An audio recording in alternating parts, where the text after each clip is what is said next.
राजस्थान के 19 जिलों में लगभग 18,000 सैंडस्टोन खाने हैं, जहां से बेशकीमती पत्थर और खनिज निकाले जाते हैं। राज्य में लगभग 30 लाख खान मजदूर इन खानों में पत्थर तोड़ने और उसे काटने का काम करते हैं। इन्हीं मजदूरों में से एक हैं भीलवाड़ा जिले के दहीमता गांव के रहने वाले सुखदेव बलई। सुखदेव बलई ने लगभग 15 साल क्वार्ट्ज, जिप्सम और सिलिका खानों में काम किया है, लेकिन पिछले 3 साल से वो घर पर ही हैं, क्योंकि उन्हें एक लाइलाज बीमारी सिलिकोसिस हो गई है। वो जब भी सांस लेते हैं दर्द से कराह उठते हैं। पूरे प्रदेश में लगभग 22,000 खान मजदूर इस गंभीर बीमारी से पीड़ित हैं। यह बीमारी पत्थर काटने के दौरान उड़ती धूल के फेफड़ों में चले जाने से होती है। आखिर इस बीमारी के क्या लक्षण हैं और यह कैसे होती है?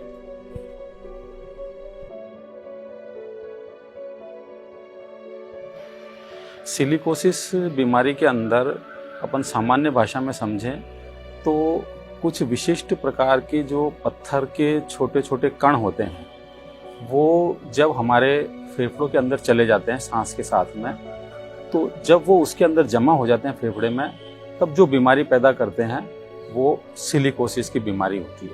ये एक ऑक्यूपेशनल हैजार्ड है, यानी जो व्यक्ति कार्य करता है उसके साथ जुड़ा हुआ ये एक खतरा है। मुख्य रूप से भीलवाड़ा जिले के अंदर माइनिंग का काम है, जो सैंडस्टोन की माइंस है उनके अंदर ये है।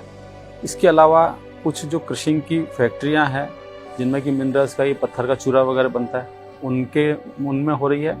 इसके अलावा कुछ जो यहाँ की लेबर अनेक स्थानों पर कुएं खोदने का कंप्रेसर के द्वारा जो कुएं खोदते हैं उससे जो डस्ट उड़ती है उसके अंदर भी वो इसका एक्सपोजर होता है, तो उसके कारण ये हो जाती है। इसके अंदर मुख्य रूप से जो यहाँ पर है सिलिकोसिस, तो ये सिलिका पार्टिकल्स होते हैं। सिलिका के अंदर भी अलग अलग क्वालिटी के पार्टिकल होते हैं, तो किसी की तीव्रता अधिक होती है, किसी की कम होती है। तो ये जब अपने अंदर जाते हैं तभी बीमारी कर सकते हैं। कुछ अधिक तीव्रता वाले ऐसे पर्टिकुलर गुण धर्म वाले कण होते हैं, उनके अंदर कम समय के अंदर भी ये बीमारी डेवलप हो जाती है, और कुछ इस प्रकार के होते हैं जो कि लंबे समय तक काम करने के बाद में ही डेवलप हो पाती है। सुखदेव को सिलिकोसिस बीमारी हुए 4 साल हो गए हैं। उन्हें इलाज के लिए सरकार से मदद तो मिली, लेकिन वह नाकाफी ही रही। अब सुखदेव के घर में कोई कमाने वाला नहीं है। सिलिकोसिस की बीमारी मुझे 3-4 साल हो गया। सरकार तो कहीं नहीं है, सरकार बन वो सर्टिफिकेट है। हाँ, पहली बार 1 लाख रुपए की मदद दीदी ही, उसके बाद में कहीं नहीं। ये पेट में खसी चल रहे हैं, पेट में तकलीफ है, पेट दुखे, खसी चल रहा है, और पूरा शरीर इच्छा नहीं बोले दवा लवान पाचे होते हैं जब है पाचा बिना 15 दिन पाचा दुख में लग जा सांस चढ़े थोड़ा वो पेट दुखे सांस चढ़े जो जवान गोले दवा जवान पाचा हो बहन पाचा नटियान और जवान। इस घातक बीमारी के शिकार अकेले सुखदेव बलई नहीं हैं, बल्कि भीलवाड़ा के गांवों में इस बीमारी से पीड़ित सैकड़ों मजदूर हैं। उनमें से एक हैं भीलवाड़ा जिले की मांडल तहसील के रहगांव के रहने वाले महाराम गुर्जर। महाराम का आधा जीवन खानों में पत्थर तोड़ते गुजर गया। अब पिछले 5 सालों से वो सिलिकोसिस बीमारी से जकड़े हैं और शायद मौत का इंतजार कर रहे हैं। खान का नाम तो हम जानते नहीं, 20 साल चल रही है, वहाँ से हमारी बीमारी चालू हुई है। तो यहाँ से थोड़ा घना गवर्नमेंट साथ दी थी, और ये आपको बोले हो तो कर दीजिए। खोले तो परे पेटी गिनी खाती है, सफा खाना की गिनी खाती। हाँ ये बाणवारी पाड़ी बिलवाड़ लाइयो। हाँ ये है सा सिर को सिर की बीमारी की है। हाँ ये पोत पंप हाँ हाथ हट जाएगा। तो हाथ हट। हाँ हाँ ये मोर बहुत ज़्यादा दुखते। हाँ और तो बीमारी है ये हाथ पर दुखते। हाँ तकलीफ है सा मटी तो कौन है। हाँ हाँ तो कहाँ गाँव को तुम घरे बैठो रहो, खेत पाड़ी जावी कौन है, खाली वो केडो है जाने घर रखो, बस काम बिल्कुल नहीं होता। ठीक है सर। घर में तो मार तो कोई कौन, मैं अकेलो ही हूँ। लुगाई है ना फूक गई है आई को। खनन सिर्फ उसमें काम करने वाले मजदूरों को ही बीमारी नहीं देता, बल्कि पूरे परिवार को बड़े आर्थिक संकट का दंश देकर भी चला जाता है। ब्याज पर लाखों रुपए कर्ज लेकर पीड़ित का इलाज कराया जाता है।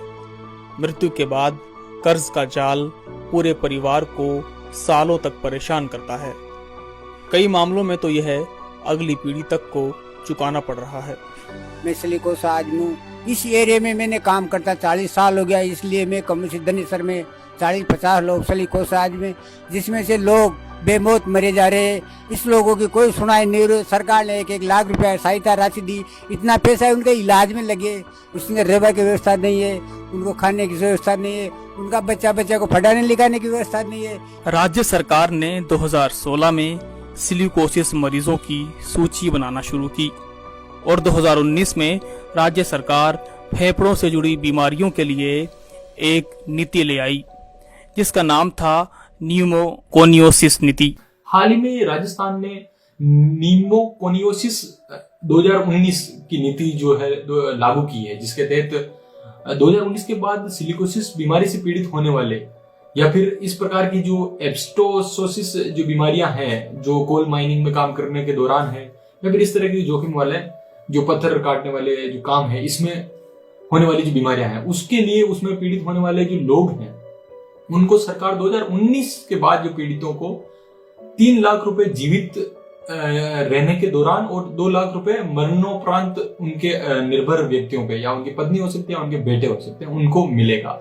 और साथ ही 18 वर्ष की आयु तक उनके बच्चों को राशन और शिक्षा मुफ्त में मिलेगी। और महिला जिनका पति की डेथ हो गई है, उनको विधवा पेंशन की भी सुविधा इस योजना के तहत की गई।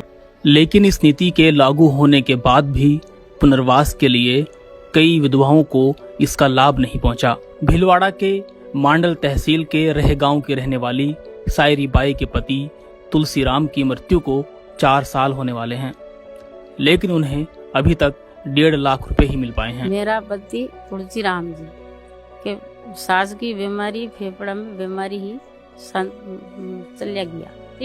74 साल मदद मिली 1.5 लाख, और बाकी मरवा का इसमें पहले न मिल जाए। सिलिकोसिस बीमारी होने के बाद मरीज के जीवित रहने की संभावना लगभग खत्म हो जाती है, लेकिन इससे बचा भी जा सकता है। प्रिकॉशन ही इसका उपचार है, क्योंकि इसका कोई उपचार नहीं, इसलिए प्रिकॉशन पर ही हमें ध्यान देना पड़ेगा। तो सबसे पहली चीज़ ये है कि किसी भी प्रकार से वो जो डस्ट है वो अपने शरीर के अंदर नहीं जानी चाहिए, नाक के द्वारा नहीं जानी चाहिए।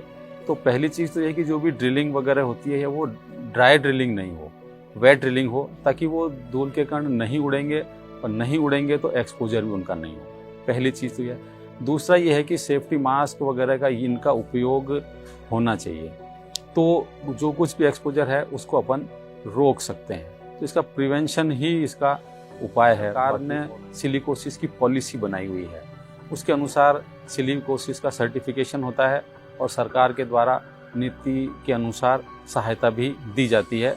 तो उसके भी जो भी इसके लिए एलिजिबल है, योग्य है, उनको इसका भी लाभ लेना चाहिए, ताकि वो और उनका परिवार सुखी जीवन यापन कर सके। सन 2018 में आई कैग रिपोर्ट के मुताबिक जनवरी 2015 से फरवरी 2017 के बीच राजस्थान में 400 से अधिक मजदूरों की इस गंभीर बीमारी से मौत हुई है और प्रदेश भर में लगभग 1 लाख मजदूरों ने सिलिकोसिस बीमारी होने का दावा करते हुए पुनर्वास और मुआवजे के लिए रजिस्ट्रेशन करवाया है।